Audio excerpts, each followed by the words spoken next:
Don't do the crime if you can't do the time. Hi, I'm Nick. This is 10 Minutes with Nick, and today we're going to talk a little bit about prison. Yes, prison. That joyful and lighthearted topic. But we're not going to talk about the actual prison environment. Actually, we are. But we're not going to talk about, like the interactions in prison. No, you can simply watch Oz, the HBO show from the, I believe, late 90s, early 2000s. That sort of gives you a rough idea of how painful prison can be. Now, what is the point of this podcast today? I'll give it to you up front and then we'll wind our way into it. The point of this podcast is that in general, I think prison needs to shift to a much more rehabilitative form as opposed to its current form, which is largely punitive. It is largely punitive. Let us begin. How does one get to prison? Well, the short answer is you get to prison because you did crimes, and if you did a crime, you best be able to do the time.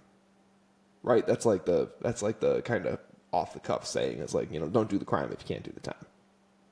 Okay. Let's throw cute sayings aside. How do you actually get to prison? You actually get to prison by either a negotiated or adjudicated sentence in the criminal justice system. And yes, listeners around the world, I'm only talking about the United States justice system. I am not talking about the British, the Irish, the French, the Ethiopian justice system. I am only talking about the United States justice system.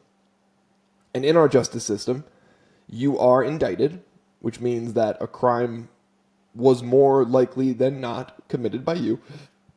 Excuse me. Indictment. A crime was more likely than not committed by you. You are then arraigned, meaning you are officially charged. It's either that or the indictment, one of the two. And then you get ready to face trial. And there's a long, complicated technical process in there, including things like Brady discovery, when the prosecutor has to actually show you the evidence against you. If there is a smoking gun, the prosecutor, unlike in many shows, the prosecutor has to actually tell you, hey, I've got the smoking gun. Now, generally speaking, most prosecutors will show off a smoking gun because while going to trial seems like it would be like super satisfying and super like dunking on these criminals, you never know what a jury of someone's peers is going to do. So if you can get a guaranteed conviction, you can get a guaranteed conviction by forcing something called a plea deal. Yes, a plea deal, where an individual agrees to an offer made by the district attorney, the attorney general, whatever. I say, you're familiar with the concept of a plea deal. If you've ever gotten a parking ticket or a speeding ticket, you've gone to court to fight it, and the prosecutor has just said, look, just no points, pay it. We're going to knock it down to parking tickets, no points, just leave. That's a plea deal. Although the stakes are much, much lower.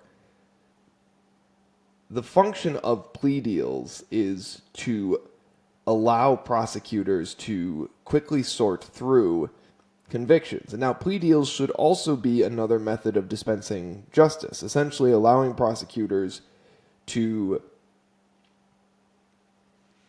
make tactical decisions, but also make just decisions about who should proceed to trial. For example, plea deals should, I don't know how often they are, but in the case of, let's say, a man who was desperate to feed his family, who robbed a bakery.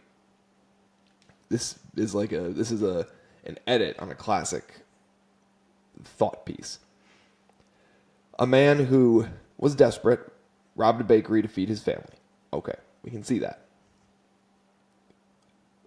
A wise or a just prosecutor might say, okay, now you did rob someone. You did commit a crime.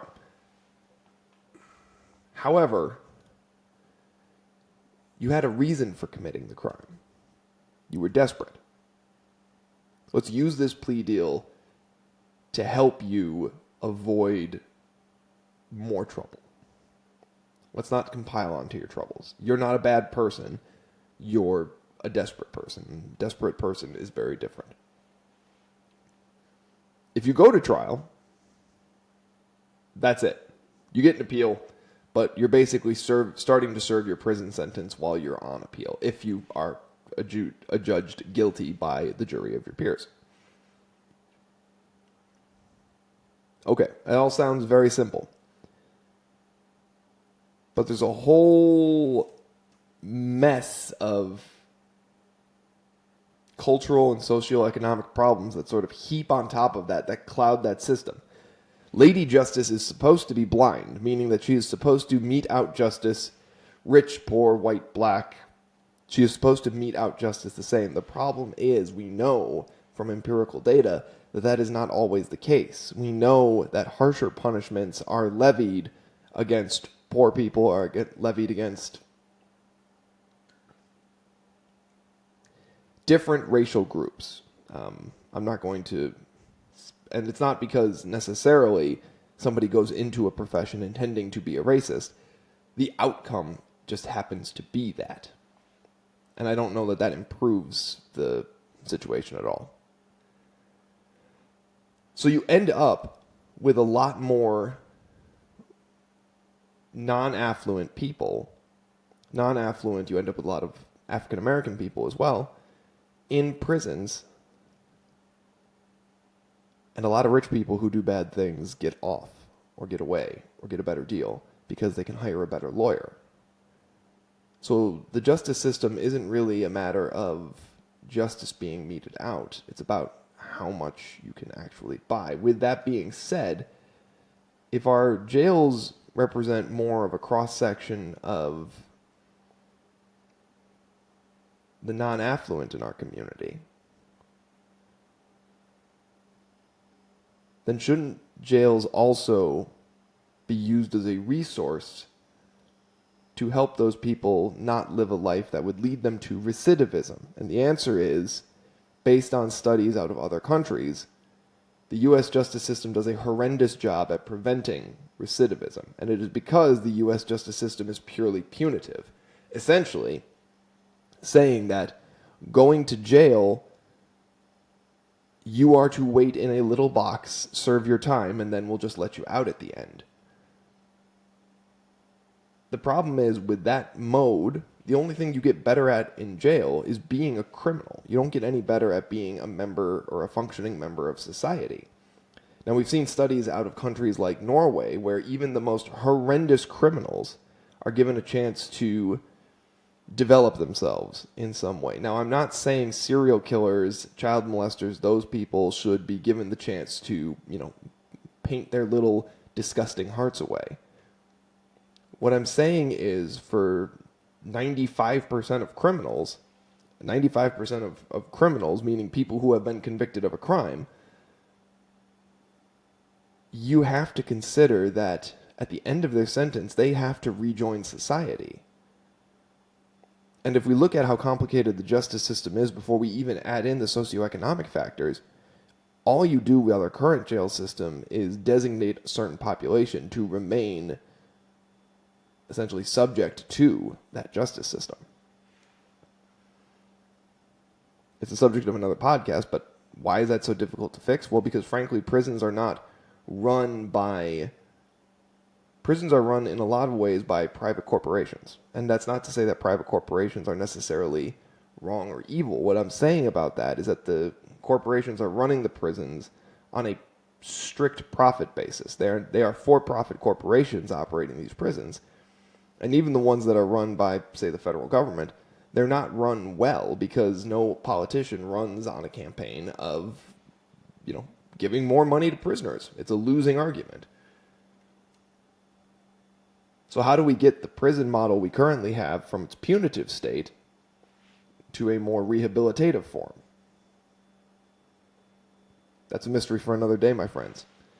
But I would say, given the complexities of the justice system, the inability to get through the justice system without a high-priced fancy lawyer, and the inherent socioeconomic, racial, and cultural disparities that go into convicting people in the first place, and the not blindness of Lady Justice, then we need to consider that if we're going to get things wrong on one end, we should at least try to make up for it and prevent somebody who is convicted of a crime from convicting another crime again. And the best way to do that is rehabilitation, not punishment. Anyways, that was 10 minutes. I've used my allotted time. A lot of it went to second-long breaks to think. I'm Nick. This is 10 Minutes with Nick. Thanks for listening.